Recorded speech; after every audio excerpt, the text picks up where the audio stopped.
बोले सो निर्भय समस्त गुरु धामों की जय।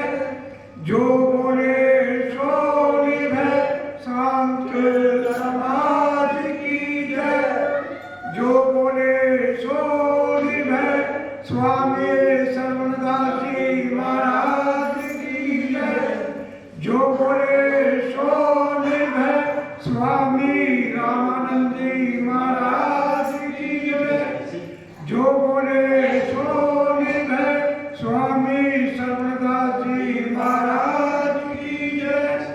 जो बोले सो निर्भय ज्योति स्वरूप स्वामी रामकृष्णदास जी महाराज की जय। जो बोले सो निर्भय स्वामी समनदास जी महाराज की जय। जो बोले सो निर्भय स्वामी धर्मदास जी महाराज की जय। जो बोले सो निर्भय इस नगर गांव मेरे की जय। जो बोले सो निर्भय साचे दरबार की जय।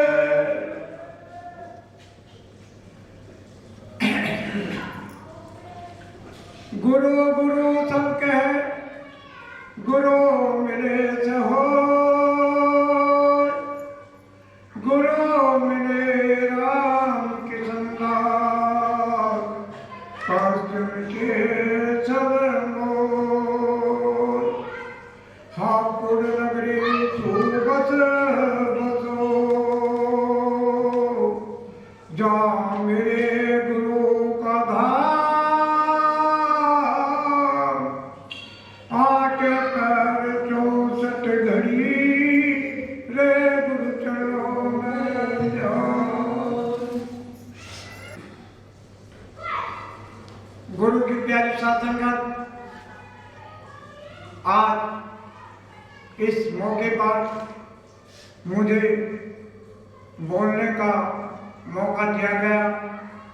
मैं आभारी हूँ सभी संतों महापुरुषों का, साथ संगत का, जितने भी संत आए हुए हैं और गद्दी पे विराजमान है, सभी को मेरा कोटि कोटि नमन।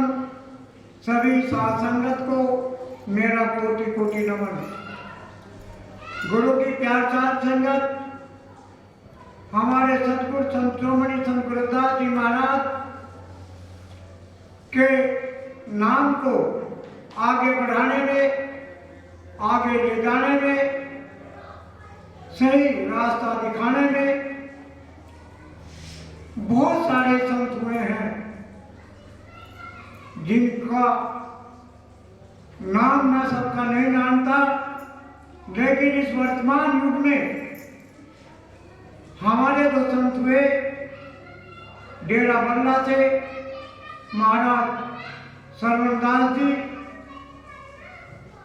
महाराज हरिदास जी, महाराज गरीबदास जी, महाराज सर्वदास जी, महाराज निरंजनदास महाराज जी और महाराज हमारे जिनको कहते हैं धर्म प्रचारक, धर्म को लाने वाले महाराज अमर शहीद संत रामानंद जी।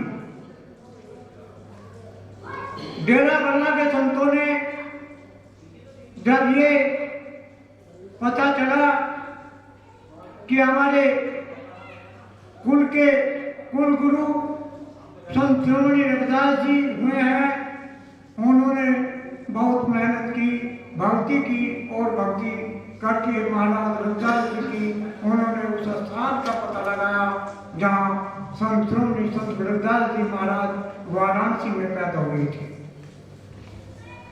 वाराणसी का पता लगने के बाद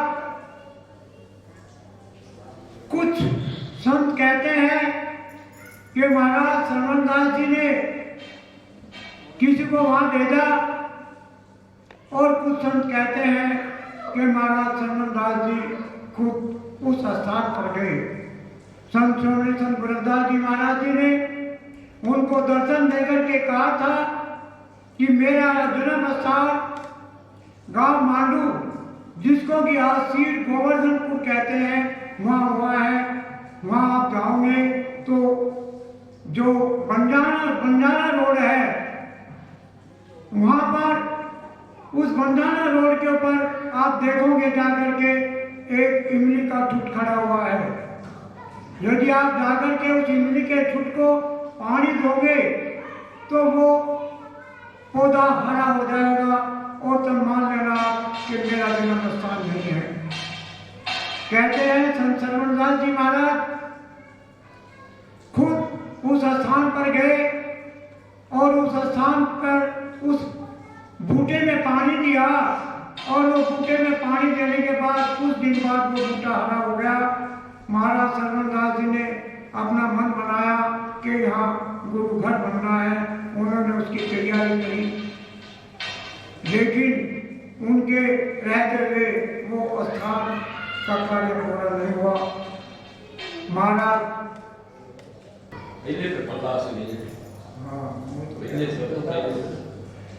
शरणदास जी महाराज के रहते हुए काम पूरा नहीं हुआ। उसको आगे बढ़ाया महाराज पिपलदास जी ने, और आगे बढ़ाते हुए ले गए। फिर महाराज हरिदास जी ने उस काम को आगे बढ़ाया। हरिदास जी महाराज के बाद गुरु गद्दी का संभाला महाराज गरीबदास जी ने, और गरीबदास जी ने अपनी संपूर्ण लगन और मेहनत से उस स्थान को पूरा करा। वहाँ गुरु घर का जो निर्माण चल रहा था, महाराज गरीबदास जी द्वारा उस घर का निर्माण पूरा कराया गया। महाराज गरीबदास जी के बाद गद्दी पर आसीन जो वर्तमान में हमारे संत है निरंजन दास जी महाराज, उन्हीं के साथ हमारे संत थे संत रामानंद जी महाराज। रामानंद जी महाराज का सबसे ज्यादा योगदान रहा, और उन्होंने अपने इस कार्य को आगे बढ़ाते हुए काफी मेहनत की, और कार्य को आगे बढ़ाते बढ़ाते उन्होंने अपना बलिदान दिया। आसिया की राजधानी में बियाना में सत्संग चल रहा था, और जब वो सत्संग हो रहा था वहां पर कुछ उग्रवादी आए और उन्होंने वहां के उस मंदिर में अंधाधुंध गोलियां चलानी शुरू कर दी। जब वो गोलियां चला रहे थे, महाराज चलाने शुरू करी, महाराज जी प्रवचन कर रहे थे। महाराज जी ने देखा कि इनका टारगेट महाराज निरंजन दास जी है, तो महाराज जी खुद खड़े होकर के महाराज निरंजन दास जी के सामने आ गए, और उन्होंने जितनी भी गोलियां लगी अपने सीने के ऊपर ली, अपने सीने के ऊपर सहन करी, और महाराज रामानंद जी उसी समय वहीं ढेर हो गए। मैंने दिल्ली में फोन किया, माई जी ने मुझे बताया घबराने की कोई बात नहीं है, महाराज जी सही सलामत है। लेकिन महाराज रामानंद जी तो उस परम पिता परमेश्वर संत श्रोमणी संत गुरदास जी महाराज के चरणों में जा चुके थे। बड़ा दुख हुआ, और उस दुख के साथ ही जब उनका पार्थिव शरीर डेरा सचखंड बल्ला की पावन भूमि पर आया, उस समय कम से कम, मैं नहीं समझता, कम से कम 20-25 लाख लोग वहां उस स्थान पर होंगे। एक प्रकार की अग्नि दौड़ गई, विरोध होने लगा, और यह आग फैलती फैलती अंबाले तक आ गई। कौम के शहीदों ने, कौम के उन लोगों ने अपना सर्वस्व करते हुए और अपना सर्वस्व लुटाते हुए आंदोलन किया, और आंदोलन के करते करते शताब्दी एक्सप्रेस को जालंधर केज पर ही फूंक दिया। वो हमारे शहीदों का बलिदान था, क्योंकि जिन हमारे शहीदों ने हमारी इस कौम के लिए बलिदान दिया, हम उसको कभी भुला नहीं सकते। गुरु की प्यार साथ संगत, महाराज रामानंद जी का एक सपना था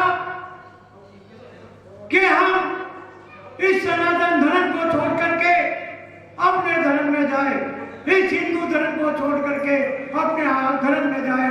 और उनका सपना था रविदासिया धर्म को अपनाने का, रविदासिया धर्म को चलाने का। लेकिन वो कुदरत को मंजूर नहीं था कि उनके मुखारबिन से उस धर्म की, रविदासिया धर्म की घोषणा होती। तो उससे पहले चले गए। लेकिन महाराज रामानंद जी ने, जो आज गद्दी पर आसीन है, उन्होंने रविदासिया धर्म को चलाने के लिए, महाराज रामानंद जी की बात को रखने के लिए, उनकी बात को पानी देने के लिए उन्होंने बहुत मेहनत की। और 30 जनवरी 2010 को गुरु रविदास की जन्मभूमि वाराणसी से 30 जनवरी 2010 को रविदासिया धर्म की घोषणा की गई। और हम सबसे विनती की गई कि यदि हमारा कोई धर्म है वो रविदासिया धर्म है। हम सब कौम के लोग अपने इस रविदासिया धर्म को अपनाएं। एक देश में नहर सी तोड़ी और आज कम से कम 2.5-3 लाख लोग ऐसे हैं जिन्होंने रविदासिया धर्म अपनाया। लेकिन इसमें हमें अड़चन आ रही है। यदि हम अपने प्रमाण पत्र बनाने जाते हैं तो भारत के गजट में, राज्यों के गजट में, राज्यों की लिस्ट में रविदासिया धर्म का कहीं नाम नहीं है। हमारे उत्सव से हम विनती करते हैं, प्रार्थना करते हैं कि वो भारत सरकार से रविदासिया धर्म की मान्यता लेने के लिए अपना आगे कदम बढ़ाए। जब तक हम भारत सरकार से रविदासिया धर्म की अनुमति प्रदान नहीं कर लेते, तब तक हम रविदासिया धर्म लिखने में अमर्थ रहते हैं। हम अपने नाम के सामने रविदासिया लिखे तभी हमारा कल्याण है। सभी धर्म हम देख लिए, लेकिन धर्म तो हमारा रविदासिया धर्म ही है। हम कोई धर्म नहीं बदले, हम धर्म बदलने का ऐलान नहीं कर रहे हैं, लेकिन जो हमारा धर्म है केवल हम उसको अपनाने की प्रार्थना कर रहे हैं कि सभी कौम के लोग रविदासिया धर्म को अपनाए और रविदासिया धर्म में आए। और मैं उच्च कोटि के अपने संतों से निवेदन करता हूँ कि वो भारत सरकार से मिलकर के रविदासिया धर्म को गजट पे निकलवाने की कृपा करे। यही मेरा संदेश है, यही मेरी प्रार्थना है। जय गुरुदेव, धन्य गुरुदेव।